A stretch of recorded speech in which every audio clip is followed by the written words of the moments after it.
Hai, welcome back. Nah, teman-teman, di video kali ini aku akan berbagi tentang satu topik, yaitu persiapan kalian ketika udah datang, udah landing nih di Australia. Kira-kira urus apa aja itu yang perlu kalian persiapkan. Nah, kita mulai aja ya dari yang pertama. Nah, yang pertama ini tempat tinggal. Tapi kalau kalian udah dapet dulu sebelum berangkat ke sini, itu kalian skip aja step yang ini ya. Nah, cuman aku mau kasih tahu kalian kalau tempat tinggal ini lumayan penting karena gini, karena kebanyakan orang Indonesia terutama working holiday visa holder itu banyak yang takut buat kayak transfer dulu gitu-gitu loh. Karena dan emang agak susah juga cari tempat tinggal di sini kayak gitu. Dan menurutku yang paling gampang untuk kalian working holiday visa holder itu adalah cari di grup kayak misalnya The Rock Indonesia, otomatis orang Indonesia ya yang punya apartemen atau kayak spare room gitu loh, sharing room. Dan itu menurutku udah yang paling bener banget karena biasanya mereka tuh nggak, ada yang minta transfer dulu duit ya, kayak jaga-jagain case kalian entah nanti jadi atau enggak kayak gitu. Tapi menurutku itu yang terbaik karena apa? Pertama, sama-sama orang Indonesia, otomatis ya lebih enak ya. Dan yang kedua itu karena biasanya lebih murah dan kalian itu sharing room kan biasanya. Entah nanti kalian kayak sekamar berdua, bertiga, atau kayak serumah berempat, berenam, berlapan gitu. Dan itu yang termurah biasanya. Dan itu enaknya adalah biasanya bill-nya itu udah semua included. Jadi kayak misalnya wifi, listrik, air, semua udah included. Jadi kalian nggak usah pusing lagi. Nah, tapi untuk kalian misalnya kayak ragu gitu ya, karena kan ini jatuhnya kalian mau inspeksi dulu kan. Ada yang nggak, ada yang percaya langsung. Tapi kalau kalian mau inspeksi dulu, nah aku saranin kalian untuk booking hostel dulu. Untuk rate hostel di sini di Australia itu paling murah itu di $30 semalam deh. Kayak 300 ribuan per malam. Nah, jadi alangkah baiknya kalau kalian mau jangka panjang di satu tempat, aku saranin kalian untuk inspeksi dulu. Jadi biar kayak kalian tuh tahu gitu daerahnya tuh kayak gimana, terus transportasinya itu gimana di sana kayak gitu. Jadi kalau aku pribadi saranin kalian kayak mendingan sewa hostel dulu dan inspeksi dulu kalau kalian mau lama di sana. Tapi kalau kalian cari istilahnya kayak cari tempat ini nih cuman transit gitu ya, cuman transit kayak sebulan kayak gitu ya, nggak apa-apa sih, nggak terlalu berpengaruh juga kan. Jadi ya nggak usah inspeksi juga, nggak apa-apa sih menurutku kayak gitu. Dan ya kayak gitu sih, kalau tempat tinggal itu rada susah sekarang ya tempat tinggal. Dan sepengetahuanku yang paling murah tempat tinggal itu adalah yang di sharing orang-orang Indonesia. Itu kayak kalian bisa dapat seminggu kayak 100-an sekian, 200-an dolar sekian, itu murah banget sih. Ya itu aja sih untuk tempat tinggal. Nah, next mungkin kita lanjut ke yang kedua, yaitu SIM card. Nah, jadi teman-teman, aku sebenarnya udah buat satu video khusus tentang SIM card, kalian bisa cek di atas ini di linknya. Nah, ini disclaimer, ini kan berdasarkan aku pribadi, dan ini berdasarkan cara aku pribadi, di mana aku itu bakal switch SIM card itu setiap 6 bulan. Kenapa? Alasannya adalah supaya dapat promo. Jadi banyak provider itu yang setiap 6 bulan kan dia kayak kasih diskon 50% gitu loh untuk pelanggan baru. Itu kenapa aku rencananya bakal switch setiap 6 bulan. Karena di sini tuh SIM card untuk internet plan-nya tuh lumayan mahal. Jadi itu kenapa aku biasanya ngambil kayak gitu sih. Kayak sekarang itu aku pakai iiNet kan. Well, untuk di city sementara nggak ada masalah sih. Karena aku bukan tinggal di outback yang jauh-jauh butuh sinyal kenceng kayak gitu loh. Nah, untuk sementara ini aku pakai itu dan bagus. Dan aku bayar kayak setelah diskon aku bayar tuh $15 per bulan untuk 40 giga. Itu kan lumayan banget kan. Sedangkan kalian kalau pakai kayak Telstra, Optus, Vodafone itu lumayan mahal per bulan, kayak 50-an sekian untuk kuota yang sama ya. Jadi karena aku nggak punya wifi di sini, ya itu caraku untuk menghemat ya kayak gitu. Tuh. Nah, terus aku mungkin mau kasih tips juga untuk kalian untuk internet ini. Kalau kalian kayak aku nih nggak punya wifi di sini, karena kita tuh sewa apartemen ini emang kosongan. Jadi cara untuk mendapatkan wifi selain di restoran tentunya ya, ini caraku adalah aku biasanya pergi ke, kalau lagi pergi keluar ya, aku itu mampir ke bank. Jadi kayak misalnya, di bank manapun setauku ya, itu ada wifi public gratis. Jadi biasanya aku itu kayak aku pulang kerja mau upload video atau mau download Netflix yang gede-gede gitu ya, aku biasanya stop di depan bank dan aku download karena itu kencang banget. Lumayan jadi menghemat kuota.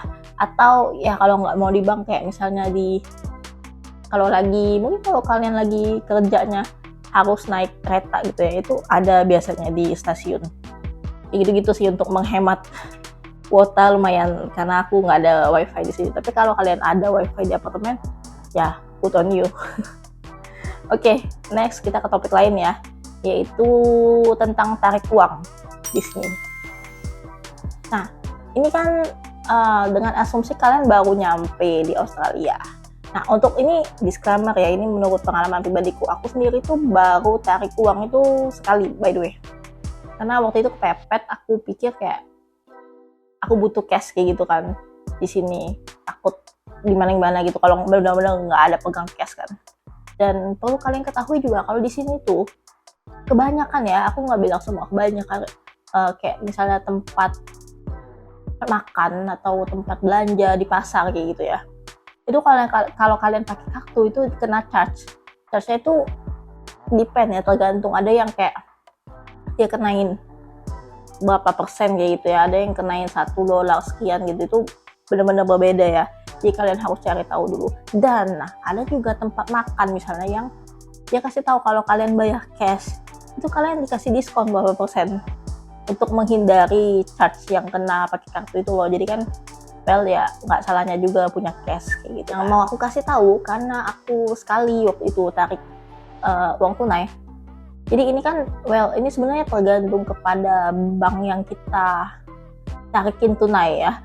Aku agak lupa sih waktu itu pakai bank apa, yang di ATM mana yang aku tarik tunai, tapi waktu itu kena $7. Nah, itu kalian tahu kalau kartu Indonesia itu rata-rata ya karena charge-nya itu 25.000 sekali tarik. Jadi gini, hitungannya adalah kalian kena kursnya kartu kalian. Misalnya aku tarik BCA ya, waktu itu let's say waktu itu 10.000 rate-nya. Waktu itu aku kena 10.000 ya. 10.000 ini aku narik misalnya $1.000 lah ya. Terus berarti aku kenanya kayak gini, 1.000 ditambah tadi kan fee 7.000 ya, $7 untuk tarik di ATM-nya Australia itu kan kena segitu. Jadi aku itu kena $1.007. Nah, plus lagi 25.000 dari ATM Indonesia aku. Bank BCA itu kenanya segitu. Gitu. Tapi aku punya trik lain untuk kalian yang narik uang. Nah, yaitu kalau kalian pakai Genius, itu kalian bisa kalian bisa beli dulu mata uang dolar Australia pas lagi jatuhnya, lagi murah kayak gitu. Kalian kumpulin dulu nih, nanti pas kalian nyampe di Australia itu kalian tinggal tarik aja. Walaupun jatuhnya sama sih, kayak misalnya kalau bank kalian yang 7 itu kenain tarif $7 juga sekali tarik, itu bakal sama, cuman bedanya di kursnya karena kalian udah beli dulu kursnya kayak gitu, bedanya paham kan. Nah, kemudian tentang transaksi uang ini aku mau kasih insight mungkin ya buat kalian. Karena gini, aku di sini ya, aku itu pakai ini istilahnya ini ATM Indonesia aku ya, let's say BCA, tapi aku juga bawa kartu kredit kayak gitu. Kenapa? Ada satu alasan, karena kayak gini, ini tergantung kalian ya. Kalau aku pribadi itu punya kartu kredit yang punya benefit tertentu kayak gitu. Nah, kalau kartu kreditku ini dia itu kerjasama di tiket.com. Jadi kalau aku sering belanja kayak gitu, dia dapat poin di tiket.com. Itu kenapa aku biasanya kalau belanja apapun itu kalau bisa pakai kartu kreditku dari Indonesia ini, karena biar aku dapat poin kayak gitu loh, dan aku kumpulin nanti siapa tahu bisa beli tiket pulang ke Indonesia gratis kan, lumayan kayak gitu. Next kita ke topik bank. Nah, for your information, aku itu punya bank di Australia ini, Westpac. Ini kartunya. Nah, jadi aku mau kasih tahu info dulu mungkin. Kalau untuk working holiday visa holder ini, setauku ya, kebanyakan yang aku tahu itu mereka pakai Combank, Commonwealth Bank. Kenapa? Karena banyak yang pakai itu, otomatis informasinya ya banyak ya tentang itu. Dan yang kedua karena setauku kalian bisa daftarnya itu dari Indonesia juga udah bisa. Tapi kenapa sih aku nggak pakai Kombank? Nah, ada alasan spesifik karena kayak gini. Waktu temanku pakai kartu Kombank dan traveling ke Indonesia, itu aku baru menyadari kalau ternyata banyak banget biaya yang dia keluarkan dengan pakai kartu itu. Misalnya waktu dia tarik tunai di Indonesia tuh lumayan kenanya, fee-nya banyak, dan setiap dia gesek kayak misalnya makan kayak gitu, itu juga kena biaya. Jadi itu kenapa aku juga baca review kan, kayak nggak terlalu, buat aku pribadi ya, ini nggak terlalu bagus untuk aku pakai Kombank. Itu kenapa aku setelah research aku pakai Westpac. Ini bukan ajakan untuk buka Westpac, tapi kenapa aku pakai Westpac adalah yang pertama, dia nggak punya biaya bulanan. Itu poin pertama. Yang kedua adalah di Westpac ini, jadi istilahnya tuh kayak apa ya, dia punya kode kalian tahu kan yang kayak 3 di belakang kalau buat belanja online, itu dia berubah setiap 24 jam. Jadi itu aku ngerasa agak lebih aman, otomatis. Dan terus dia itu punya program yang dimana kalau dia kerja sama bank tertentu di luar negeri, itu kalian gratis untuk biaya tarik tunainya. Itu jadi poin plus juga dong, dimana aku biasanya itu bakal sering traveling keluar. Jadi ya pakai bank ini menurutku sebagai benefit juga kayak gitu. Mungkin aku kasih tahu gimana cara bukanya ya. Nah, oke, pertama-tama itu aku ke Bank Kombank waktu itu di Bendigo City, which is itu hampir 2 jam dari Melbourne. Karena waktu itu aku lagi tinggal di situ menumpang. Jadi otomatis aku ke situ untuk buka bank. Nah, waktu itu aku pikir kan kayak TFN juga butuh ya, ternyata enggak. Waktu itu aku cuma butuh paspor aja. Dan aku baru tahu kalau misalnya kita kalau mau buka bank itu nggak kayak Indonesia, kayak biasanya kan ngantri itu langsung buka account kan. Nah, di sini tuh nggak. Jadi biasanya itu kita bikin appointment dulu. Jadi kita janjian dulu, kayak misalnya kita janjian mau buka bank untuk besok nih, bisa nggak jam segini kayak gitu.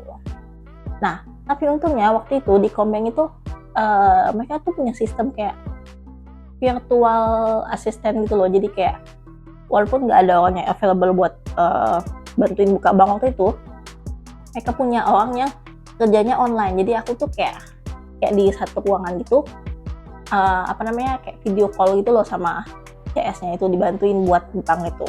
Dan itu sekitar mungkin hampir kayak 15-20 menitan mungkin ya, karena mereka harus ngejelasin detail gitu loh, dan langsung dikasih tahu caranya gimana buat mobile app-nya dan segala macamnya. Tapi kartu ATM-nya itu nggak langsung jadi kartu ATM ini itu dikirim ke alamat kita. Nah, aku dapat ini tuh sekitar 2 minggu deh setelah aku daftar itu, baru kartu ATM-ku nyampe. Tapi aku itu udah bisa kalau nggak salah ya, aku itu udah bisa itu transaksi di kartu virtualnya itu udah bisa, cuma kartu fisiknya aja yang belum gitu teman-teman. Oke, untuk bank udah ya. Next kita ke TFN. Ini topik yang penting karena kalian emang wajib buat TFN kan. Nah, TFN atau TFN ini adalah kayak nomor kalian untuk bayar pajak gitu loh. Jadi kalau kalian kerja legal di sini, otomatis kalian harus punya TFN. Jadi ya itu karena untuk bayar pajak kita, jadi perlu kayak gitu. Tapi kalau kalian kerjanya yang nggak legal, yang dari belakang, kayak ya cari cash on hand gitu ya, itu nggak pakai TFN, tapi itu ilegal untuk kalian. Jadi kalau bisa jangan cash on hand, jadi yang legal aja, karena banyak benefit kok untuk TFN ini. Nah, untuk TFN ini aku kasih tahu kalian, waktu itu aku itu bikinnya kan online ya. Itu aku cuman ngisi-ngisi ini data yang biasa aja, yang ngisi kayak misalnya nama, paspor, visa, kayak gitu-gitu yang biasa, dan alamat. Nah, waktu itu aku ngisi kayaknya nggak nyampe 10 menit deh, dan itu udah selesai. Tapi karena waktu itu aku ngisinya tuh kalau nggak salah dari Indonesia ya, dan di sini kan aku minjem alamat rumah temanku, dan itu kayak sekitar 2 jaman dari Melbourne juga. Ya agak pelosok lah kayak gitu ya. Nah, dan waktu itu aku bukan kartu surat, TFN-nya itu, nomornya itu baru nyampe sekitar 2 minggu dari apply. Itu agak lumayan lama ya, karena setauku kalau kalian di City itu kayak 3 hari seminggu itu pasti udah nyampe. Tapi ini karena aku agak jauh mungkin ya, jadi agak lebih lama kayak gitu. Dan itu berupa nomor aja di event itu, nomor kalian berapa kayak gitu. Dan nanti kalau misalnya kalian cari kerja dan udah keterima, jadi kalian kasih tahu aja si bos kalian itu atau HRD-nya nomor dari TFN kalian itu berapa untuk wajib pajak. Dan itu biasanya mereka udah urusin semua kok pajaknya. Ngitung-ngitung itu bukan kalian tugas ya, udah dia yang potongin langsung pajaknya gitu. Next, topik selanjutnya itu adalah ABN atau ABN. Nah, ini sama-sama enggak sama TFN sebenarnya. Jadi untuk bikin ABN atau ABN ini kalian udah harus punya TFN ya. Karena kenapa? Karena ada kolom pertanyaan di buat bikin ABN itu. Kolom pertanyaannya itu di nomor TFN kalian itu berapa. Jadi ya otomatis kalian harus sebenarnya udah punya TFN. Biar lebih mudah sih ya. Nah, untuk buat ABN ini gampang sih. Jadi itu cuman, seingatku cuman kayak 10 menit gitu loh. Dan itu otomatis udah jadi langsung di email kalian. Jadi itu ekspres banget. Kalian udah tahu gitu loh nomornya berapa. Jadi nggak perlu tunggu surat-surat datang lagi. Beda sama TFN. Nah, terus kenapa sih kita harus bikin ABN? Ini opsional sebenarnya. Jadi kalian mau bikin mau nggak terserah. Tapi aku pribadi bikin itu karena kenapa? Aku ada job buat DoorDash atau Uber Eats dan itu perlu ABN di sini. Karena ABN itu anggapnya kayak gini, gimana ya? Kayak bikin usaha sendiri gitu loh. Kayak apa ya? Kalau di Indonesia bisa jadi kayak pengusaha kali ya, atau kerja freelance gitu. Jadi di sini tuh kayak misalnya ini tergantung job ya. Kalau food delivery gitu otomatis dia butuh ABN sebagai syarat. Nah, tapi ada juga job lain yang memang butuh ABN. Jadi kayak misalnya job, ini setauku ya, kebanyakan itu di cleaning. Jadi ada beberapa company itu yang prefernya itu orang yang pakai ABN aja. Karena kenapa? Dia nggak mau ngurus pajaknya. Jadi kalau kalian punya ABN itu kalian harus ngurus sendiri, hitung sendiri pajak kalian itu berapa gitu. Ya, itu beda-beda sih ya. Jadi terserah kalian sih mau bikin apa enggak. Tapi kalau kasusku aku butuh untuk jadi food delivery gitu. Oke, jadi kita ke topik selanjutnya. Ini yang lumayan penting juga, yaitu insurance atau asuransi. Nah, teman-teman, menurutku punya asuransi di Australia ini penting banget. Benar-benar penting. Kenapa? Karena kesehatan di sini mahal ya. Kalau kayak dokter umum di sini GP dokter umum itu setauku ya, ini setauku yang paling murah itu kayak $50 sekali visit. Dan which is kalian kalau sakit di sini ya lumayan ya. Karena ada temen gue itu yang sakitnya itu nggak terlalu parah sih, sakit biasa kayak Indonesia gitu loh. Dan dia ke dokter itu kena berapa ratus dolar gitu, jadi lumayan. Dan itu kenapa aku pribadi menyarankan kalian juga untuk punya asuransi. Karena kenapa? Kalian bisa baca di terms and condition-nya, tapi rata-rata itu bakal ada kayak reimburse gitu loh kalau kalian sakit. Jadi kan lumayan ya. Ini di sini tuh ada banyak company ya, kayak di Indonesia itu ada Allianz juga, di sini juga ada kayak NAB ya kalau nggak salah, atau NIB itu di sini ada juga asuransi. Terus ini yang paling umum adalah Bupa. Untuk kalian tahu ya namanya Bupa ini karena kita waktu daftar working holiday visa ini ada juga kan Bupa untuk tes kesehatan kita, itu mereka yang assess. Nah, jadi aku pribadi di sini tuh pakai asuransinya dari Bupa. Kenapa? Karena murah. Nah, jadi kalian bisa nanti kalau mau apply asuransinya itu kalian langsung ke websitenya Bupa. Jadi kalian cari aja di asuransinya. Di sini tuh ini dari beberapa company yang aku survei ya. Untuk daftar asuransinya itu khusus untuk working holiday visa itu dia ada nanti kayak masukin data diri kita gitu loh, visa kita apa. Jadi itu otomatis kalian udah tahu kayak oh kalian working holiday visa segini, opsi premi bulanannya itu segini. Nah, aku sendiri di Bupa itu ngambil yang penting ada dulu kan asuransi. Jadi aku tuh ngambil yang paket termurah untuk working holiday visa. Nah, untuk paketku yang termurah itu di $53 sekian per bulan.